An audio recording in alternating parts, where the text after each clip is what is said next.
Alors effectivement, moi je vais parler de quelque chose d'assez particulier. Alors je sais pas si vous avez vu passer des choses à ce sujet, mais dimanche dernier, donc le 5 avril en l'occurrence, on commémorait les 26 ans de la mort de Kurt Cobain, qui est le frontman, membre fondateur, guitariste et chanteur de Nirvana évidemment. Et alors l'un de mes amis Facebook, on va l'appeler Robert, cette personne-là, Je crois savoir qui c'est en plus. Bah oui. évidemment on va appeler Robert, on va garder son anonymat. Ok, ça marche. A partagé une publication à ce propos en illustrant de cette phrase: le rock est mort il y a 26 ans. Et du coup, je me suis un peu énervé par cette phrase qui était quand même très réductrice. Et du coup, j'ai répondu quelque chose comme mais enfin, Robert, c'est pas vrai.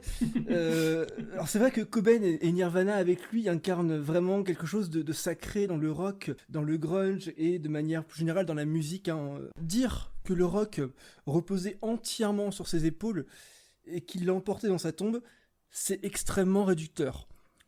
En plus de pas être vraiment vrai d'ailleurs, hein, pas tout à fait vrai. Alors du coup, Robert m'a alors répondu que lui n'avait jamais aimé Cobain. Du coup, je me suis un peu demandé pourquoi il publiait une telle chose, du coup. Mais bon, bref. Mais il a reconnu que rien de nouveau n'était apparu depuis et que le grunge était mort et enterré depuis. Alors j'étais en désaccord complet avec lui et en même temps relativement d'accord. Alors j'étais en désaccord déjà parce que, selon moi, le grunge perdure encore et il a encore de très beaux jours devant lui. Le meilleur exemple, hein, c'est clairement les Foo Fighters. Je sais pas si vous connaissez les Foo Fighters, mais c'est un très bon groupe de grunge, stoner, qui est fondé par Dave Grohl. Dave Grohl étant le batteur de Nirvana, en fin de compte. Et il continue d'innover, et à mon avis, selon moi, je trouve que chaque album qui sort est encore meilleur que le précédent. Et moi, j'aime beaucoup ce qu'ils font, en plus de Dave Grohl, qui est extraordinaire. Mais bon, ça, c'est autre chose, mais leur musique est vraiment très très bonne, et on a un très très bon grunge, et donc clairement, le grunge n'est pas mort. Hein. Et puis en plus de ça, Nirvana, c'est pas les seuls à avoir fait du grunge. Clairement pas. On a énormément de groupes qui sont contemporains de Nirvana, eux aussi ont fait du grunge. On a par exemple Soundgarden, qui s'est quand même fondé 3 ans avant Nirvana. Alors, évidemment que 3 ans avant, niveau influence musicale, ils ont clairement la même chose, hein. C'est quasiment la même chose. 3 ans, ça change pas grand chose, mais c'est pour dire que c'est pas eux qu'on pompé sur Nirvana, du coup. On a des groupes comme Alice in Chains, comme Pearl Jam, comme Candlebox, et j'en passe. Donc on a vraiment des groupes qui sont fondés à peu près en même temps et qui ont fait du grunge en même temps aussi. Alors oui, évidemment, faut rendre à César ce qui est à César. C'est l'album Nevermind de Nirvana, qui est sorti en 91, qui a popularisé le grunge, qui l'a propulsé sur le devant de la scène. Et donc évidemment que c'est grâce à Nirvana si le grunge est aussi connu aujourd'hui. Mais c'est clairement pas les seuls à en avoir fait. Là où j'étais d'accord avec lui, par contre, c'est dans le sens où, aujourd'hui, il n'y a pas de révolution, en tout cas, comme justement le grunge en a été une. On n'a pas des groupes qui vont... Des monstres qui vont devenir probablement pas des légendes telles que Pink Floyd et que les Stones, par exemple, qui ont vraiment été des révolutions à leur époque. Aujourd'hui, actuellement en tout cas, on n'a pas encore connu, selon moi, ce type de révolution. En même temps, la musique, c'est toujours qu'une histoire d'influence, en fin de compte. Tout le monde a été influencé par quelque chose. On parlait du grunge. Là, il y a beaucoup des influences du grunge qui sont prises dans Black Sabbath. Black Sabbath eux-mêmes, d'ailleurs, a vu le jour sur les cendres des Beatles. Les Beatles venaient de se séparer fin des années 70, début des années 70, fin des années 60. Les Beatles se séparent, et on va essayer de trancher un peu avec leur style, un style un peu plus sombre, un peu plus lugubre. Forcément, on va... du coup, si les Beatles n'avaient pas existé, Black Sabbath n'aurait pas existé, vu qu'ils sont fondés justement par cassure aux Beatles. Et ils ont d'ailleurs pris des influences dans les Beatles. Et justement, on parle de Black Sabbath. Black Sabbath, ils se construisent notamment autour d'un accord bien précis qui va donner ce son particulièrement lugubre qui est caractéristique de Black Sabbath. Cet accord a un joli petit nom, il s'appelle le triton.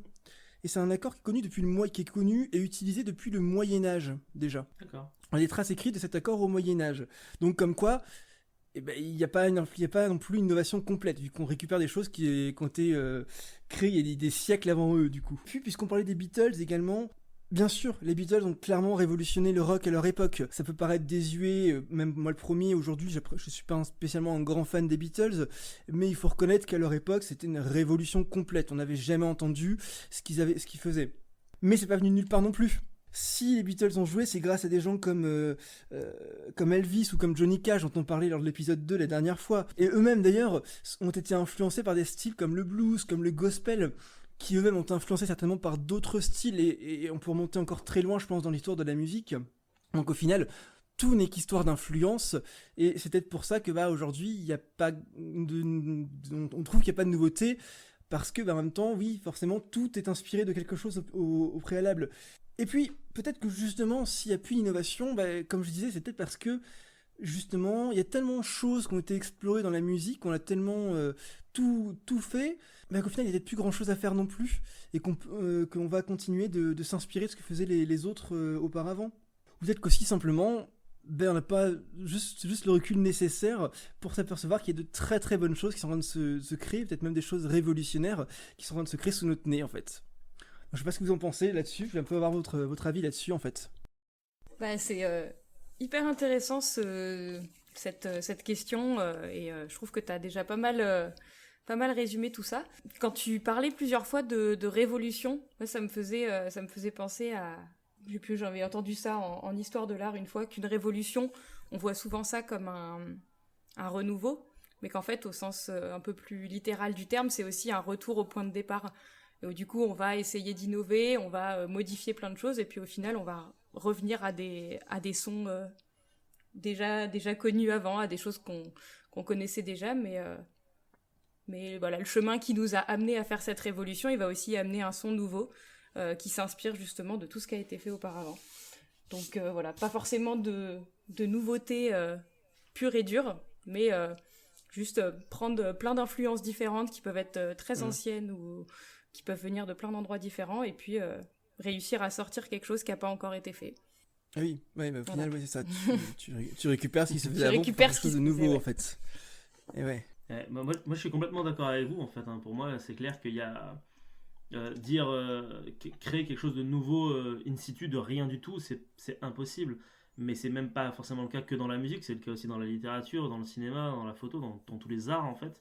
Le principe même, c'est de s'inspirer de plein de choses qui ont été faites avant, de les mettre dans une sorte de mixeur, de mixer, et après d'avoir une nouvelle mixture qui est différente de ce qui était fait avant, mais qui en est quand même très fortement inspirée. C'est le principe de la création. Personne ne peut créer comme ça in situ sans s'inspirer de rien du tout, en fait, de toute façon. Ouais.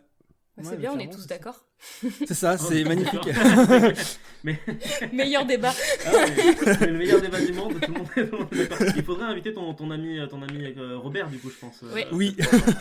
Un vrai débat, du coup.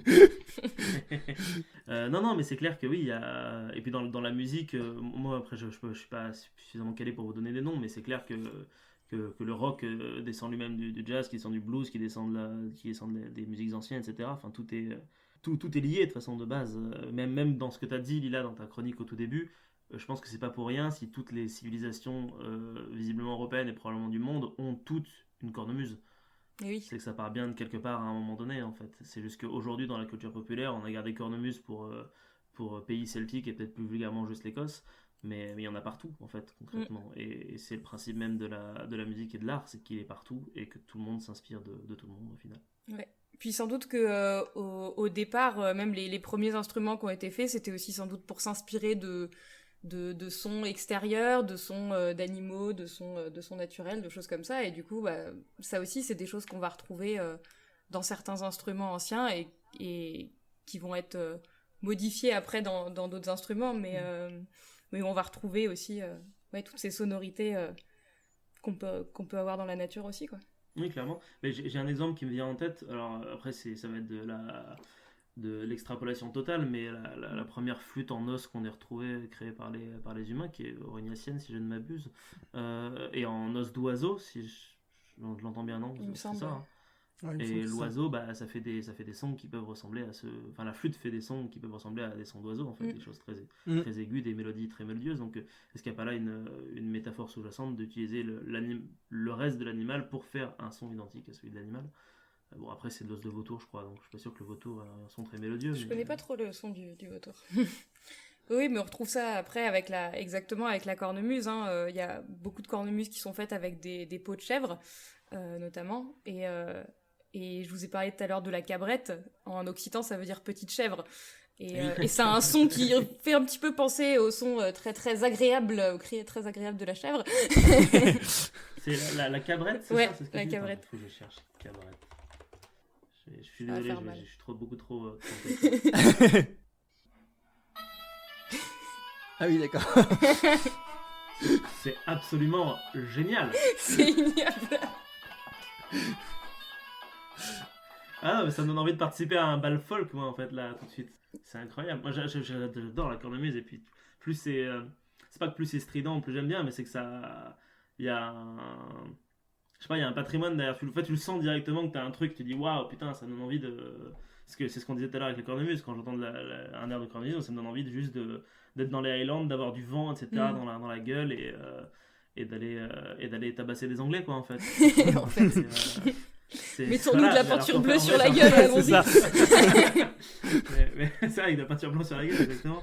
Je défends mon pays face à l'envahisseur anglo-saxon. Quoi. Et là, ça me donne envie d'aller acheter du fromage de chèvre en Auvergne, quoi, clairement. T'inquiète, je t'emmènerai en bal folk. Ah, super, merci. C'est gentil. Ça fait plaisir de voir que vous êtes d'accord avec moi, en tout cas. C'est le débat le plus court de l'histoire. Mais effectivement, ouais, voilà. Donc c'est intéressant de voir qu'effectivement, il y a certainement des choses aussi intéressantes qui se font, mais il faut savoir les apprécier et ne pas vivre dans le passé et reconnaître que de toute façon tout n'est qu'histoire d'influence et donc forcément ce qui se fait aujourd'hui est influencé sur autre chose et ce qui se fera demain sera certainement influencé de ce qui se fait aujourd'hui aussi. Donc Merci Alex. Merci beaucoup du coup Alex pour ton intervention. Merci. Plaisir. Si ce que vous venez d'écouter vous a plu, eh bien n'hésitez pas en premier lieu à le partager parce que le partage c'est quelque chose qui fait du bien à la fois aux gens qui vous entourent, mais surtout, je vais pas vous mentir, à nous. Si vous aimez partager des choses, eh bien le mieux c'est encore de s'abonner à la chaîne, de venir liker un petit peu la page Facebook parce que des choses à partager, vous en trouverez beaucoup sur ces 2 emplacements. Alors surtout, n'hésitez absolument pas. Et puis si vous aimez écouter des gens parler un petit peu de tout et de rien, sachez que cette chronique est extraite d'une émission qui elle est disponible entièrement sur n'importe quelle plateforme de podcast et vous pouvez aller faire un petit tour dans la description pour aller voir un petit peu tout ça de plus près.